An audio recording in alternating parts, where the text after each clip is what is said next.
Assalamualaikum warahmatullahi wabarakatuh. Saya Sela Makfira Kasana. Di sini saya akan menjelaskan sedikit materi tentang penyimpangan atau patologis dari indera penglihatan. Salah satunya adalah presbiopi.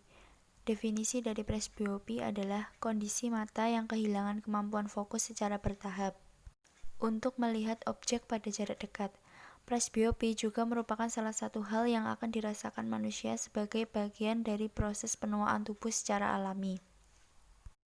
Biasanya seseorang baru menyadari bahwa dirinya menderita presbiopi saat harus menjauhkan lengan agar bisa membaca buku atau koran. Gejala presbiopi. Presbiopi berkembang secara bertahap. Karena itu, seseorang kadang baru menyadari gejalanya setelah melewati usia 40 tahun.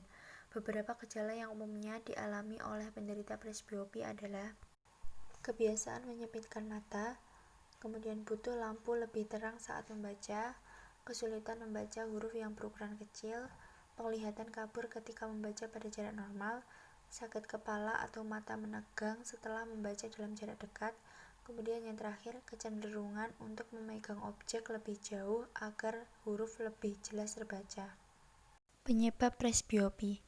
Proses melihat dimulai saat mata menangkap cahaya yang memantul dari suatu objek. Cahaya tadi akan menembus selaput bening mata atau kornea dan diteruskan ke lensa yang terletak di belakang selaput pelangi atau iris. Kemudian, lensa akan membengkokkan cahaya agar fokus ke retina, yang akan mengubah cahaya menjadi sinyal listrik. Sinyal listrik ini akan dikirim ke otak, yang akan memproses sinyal menjadi sebuah gambar. Lensa mata dikelilingi otot yang bersifat elastis, sehingga bisa mengubah bentuk lensa untuk memfokuskan cahaya. Namun, seiring bertambahnya usia, otot di sekitar lensa mata akan kehilangan elastisitasnya dan mengeras. Kondisi mengerasnya otot-otot lensa itulah yang menyebabkan presbiopi. Lensa menjadi kaku dan tidak bisa berubah bentuk, membuat cahaya yang masuk ke retina tidak fokus. Faktor risiko presbiopi. Ada beberapa faktor yang memperbesar risiko seseorang menderita presbiopi, yaitu 1. Usia. Hampir semua orang akan mengalami gejala presbiopi setelah usia 40 tahun. Yang kedua, obat-obatan. Beberapa obat seperti antihistamin, antidepresan, dan diuretik dihubungkan dengan gejala presbiopi prematur, yaitu presbiopi pada individu di bawah usia 40 tahun. Kemudian yang tiga, penyakit. Diabetes, multiple sklerosis, atau penyakit jantung dan pembuluh darah dapat meningkatkan risiko presbiopi prematur. Diagnosis presbiopi. Untuk mendiagnosis presbiopi, dokter akan menjalankan pemeriksaan mata uji refraksi. Uji refraksi akan menentukan apakah pasien menderita presbiopi atau gangguan mata lain, seperti rabun jauh, rabun dekat, dan astigmatisme. Dokter juga akan menyarankan pemeriksaan mata lengkap secara berkala pada usia berikut. 1. Di bawah 40 tahun, tiap 5-10 tahun. Kemudian kedua, 40-54 tahun, tiap 2-4 tahun. Yang ketiga, 55-64 tahun, tiap 1-3 tahun. Kemudian yang keempat, 65 tahun ke atas, tiap 1-2 tahun. Pencegahan presbiopi. Disarankan untuk melakukan hal berikut untuk menurunkan risiko terjadinya presbiopi. Yang pertama, memeriksakan mata secara teratur sesuai anjuran. Yang kedua, minum obat teratur untuk menangani penyakit kronik, diabetes, hipertensi. Yang ketiga, memakai kacamata untuk melindungi mata dari sinar UV matahari, luka atau benturan. Yang keempat, mengonsumsi buah dan sayur. Pengobatan presbiopi.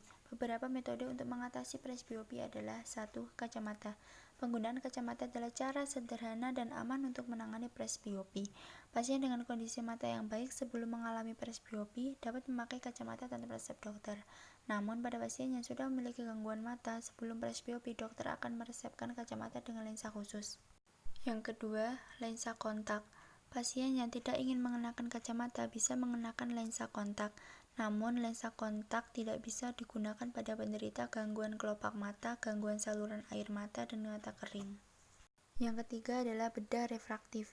Dokter mata dapat melakukan beberapa tindakan bedah yang dapat membantu menangani presbiopi, yaitu 1. Konduktif keratoplasti. Prosedur ini menggunakan energi frekuensi untuk memanaskan titik-titik di sekitar kornea guna mengubah kelengkungan kornea dan meningkatkan kemampuan fokus mata. Yang kedua adalah laser assist subepithelial keratectomy atau LASEK, yaitu prosedur yang menggunakan laser untuk membentuk ulang lapisan luar kornea. Yang ketiga adalah laser assist in situ keratomileusis atau LASIK. Prosedur ini bertujuan membentuk penglihatan monovision, yaitu satu mata untuk melihat jauh dan satu mata yang lain untuk melihat jarak dekat. Yang keempat ada photorefractive keratectomy atau PRK. Sama seperti LASIK, PRK juga menggunakan laser untuk membentuk ulang kornea. Implan lensa. Prosedur ini bertujuan mengganti lensa mata penderita dengan lensa sintesis atau lensa intraokular. Pada beberapa orang, lensa mata dapat memperbaiki penglihatan penderita presbiopi, baik saat melihat jauh atau dekat. Namun demikian, terkadang implan lensa malah dapat menyebabkan penurunan kemampuan mata untuk melihat pada jarak dekat, sehingga kacamata baca masih dibutuhkan. Inlay kornea. Inlay kornea adalah tindakan memasukkan ring kecil berbahan plastik pada setiap kornea mata untuk mengubah lengkungan kornea. Ring ini bekerja dengan memfokuskan cahaya pada kornea, sehingga penderita mampu melihat objek pada jarak dekat. Komplikasi presbiopi. Jika dibiarkan tidak tertangani, presbiopi bisa menimbulkan komplikasi berupa astigmatisme, yaitu kondisi penglihatan yang kabur akibat kelengkungan kornea yang tidak sempurna. Komplikasi lainnya yang dapat terjadi adalah miopi atau rabun jauh dan hiperopia atau rabun dekat. Berikut adalah referensi yang saya ambil. Terima kasih atas perhatiannya. Jika ada kesalahan kata, saya mohon maaf yang sebesar-besarnya. Sekian dan terima kasih. Wassalamualaikum warahmatullahi wabarakatuh.